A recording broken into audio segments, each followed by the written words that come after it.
বিসমিল্লাহির রহমানির রহিম। গত পর্বে আমরা অটোক্যাডের কিছু বেসিক কমান্ড ইউজ করে কিছু ড্রয়িং করেছিলাম।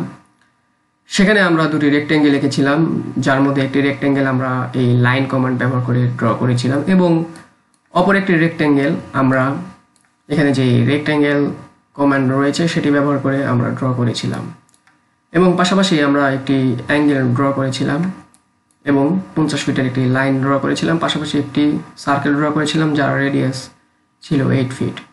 তো আজকে আমরা শিখবো আমাদের অটোক্যাডের এই ড্রয়িংগুলি আমরা কিভাবে অ্যাজ এ ফাইল সেভ করতে পারবি আমাদের ডেস্কটপ অথবা ল্যাপটপে।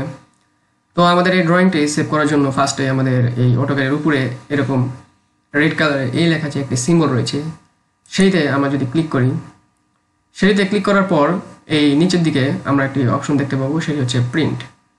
এই প্রিন্টের কাছে আমাদের মাউসের পয়েন্টারটি নিয়ে যাওয়া মাত্রই ডান দিকে আর অনেকগুলি অপশন চলে আসবে। সেখান থেকে আমরা এই প্লট এই অপশনটি সিলেক্ট করবো, যেখানে লেখা আছে plot a drawing to a plotter printer or file. এটাই আমরা ক্লিক করে নিলে এরকম একটা ইন্টারফেস আমাদের সামনে চলে আসবে। এরকম একটা ইন্টারফেস আমাদের সামনে চলে আসার পর এখানে যে লেখা আছে নেম, এই নেমে আমরা DWG টু PDF এই অপশনটি সিলেক্ট করব। সিলেক্ট করার পর এখানে পেপার সাইজ রয়েছে, সেখান থেকে আমরা ISO 4 যে কোনো একটি সাইজ আমরা এখান থেকে সিলেক্ট করব এবং এখানে যে নান রয়েছে এই নান যদি আমরা নান অবস্থায় রেখে দিই, সেক্ষেত্রে আমাদের ড্রয়িংগুলি কালার প্রিন্ট অবস্থায় প্রিন্ট হবে এবং এখানে যদি আমরা মনোক্রোম সিলেক্ট করি, সেক্ষেত্রে আমাদের এই ড্রয়িংটি ব্ল্যাক অ্যান্ড হোয়াইট কালারে প্রিন্ট হবে। তারপর নিচের দিকে আমরা একটি অপশন দেখতে পাচ্ছি যেখানে লেখা আছে হট টু প্লট। সেখানে আমরা যদি এখানে উইন্ডোটা সিলেক্ট করে নেই, সেক্ষেত্রে আমরা আমাদের ইচ্ছা মতো আমরা সিলেক্ট করে নিতে পারবো ঠিক যতটুকু অংশ আমাদের প্রিন্ট করতে হবে।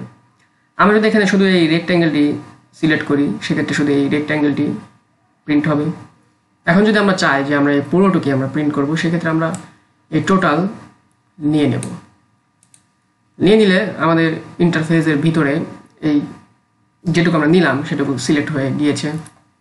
এখন নিচের দিকে আমরা একটা অপশন দেখতে পাচ্ছি যেখানে লেখা আছে অ্যাপ্লাই টু লেআউট, সেইটা আমরা ক্লিক করে দেব এবং আমরা যদি এর একটি প্রিভিউ দেখি, তো আমরা দেখতে পাচ্ছি যে আমরা যে ড্রয়িংটি করেছিলাম সেই ড্রয়িংটি কালার প্রিন্ট অবস্থায় প্রিন্ট হয়েছে। এবং আপনাদের বোঝানোর জন্য যদি আমি এখানে এই মনোক্রোমটি সিলেক্ট করি, সিলেক্ট করে অ্যাপ্লাই টু লেআউট দিয়ে এটির একটি প্রিভিউ দেখি, তো আমরা এখন দেখতে পাচ্ছি যে এটি কালার প্রিন্ট হয়নি, সেক্ষেত্রে এটি ব্ল্যাক অ্যান্ড হোয়াইট হয়েছে। তো যেহেতু আমাদের এখন ব্ল্যাক অ্যান্ড হোয়াইট দরকার নেই, সেহেতু আমি না নিয়ে রেখে দিচ্ছি এবং এটি অ্যাপ্লাই টু লেআউট করে এই প্রিভিউটা আবার দেখে নিলাম। এরপর এই কাজ কমপ্লিট হয়ে যাওয়ার পরে আমাদের শুধু এখানে জাস্ট যে ওকে আছে সেই ওকে আমরা প্রেস করে দেব। ওকে প্রেস করে দেওয়ার পরে এখানে আমাদের এরকম একটা ইন্টারফেস চলে আসবে যেখানে লেখা আছে ফাইল নেম। এই ফাইল নেমে আমরা আমাদের যে ড্রয়িংটি রয়েছে সেই ড্রয়িংয়ের একটি নাম দিয়ে দেব। সাপোজ আমি আমার এই ড্রয়িংয়ের নাম দিয়ে দিলাম AutoCAD 01।